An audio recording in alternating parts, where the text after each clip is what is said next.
אתם יודעים, אני שמתי לב שהרבה מאוד אנשים לא יודעים מתי לעזור לכלב שלהם בטיול, ומתי אפילו להתמודד עם גירויים ואתגרים בעצמו, כי בסופו של דבר, גם כשאנחנו עובדים עם חטיפים או משחק או חיזוק, אנחנו רוצים לדעת מתי הכלב צריך את החיזוק, מתי הוא צריך את העזרה, ולא להסתמך כל הזמן על חיזוקים ועזרה וניהול, כי ככה נוצרים לנו או טיול של אפס עזרה, כלב מתפרץ, כלב משתולל, כלב מתחרפן, או מהצד השני, כלב שלא מתמודד עם שום דבר לבד. אנחנו רוצים שהכלבים שלנו ידעו להתמודד עם דברים לבד, אבל גם להבין שאנחנו שם לעזור להם כשקשה להם מדי, כי שתי האופציות האלה קיימות, שתי הסיטואציות האלה קיימות כנראה בכל טיול.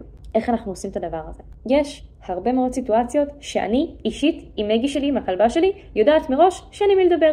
אם זה לפני שהיא עשתה פיפי, אם זה אחרי איזושהי התפרצות, אם זה מול גירויים מסוימים שאנחנו עדיין עובדים עליהם ואני יודעת שהיא פשוט לא מסוגלת להתמודד עם כרגע, כן, אני שם לעזור לה, אני שם לנהל את הסיטואציה במקומה. כי אם היא תנהל אותה, אוי ואבוי לנו. מהצד השני, הכלבים שלכם מדברים אליכם, לא בעברית, לא באנגלית, לא בספרדית ולא בסינית, תאמינו לי, אם הם היו מדברים בשפה אחרת, אני הייתי יודעת אותה. שפת גוף כלבית. תתחילו ללמוד את שפת הגוף של הכלב שלכם.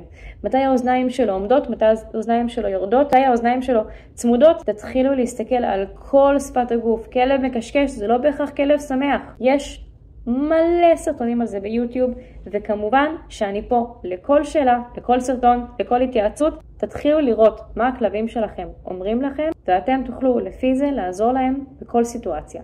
יאללה ביי.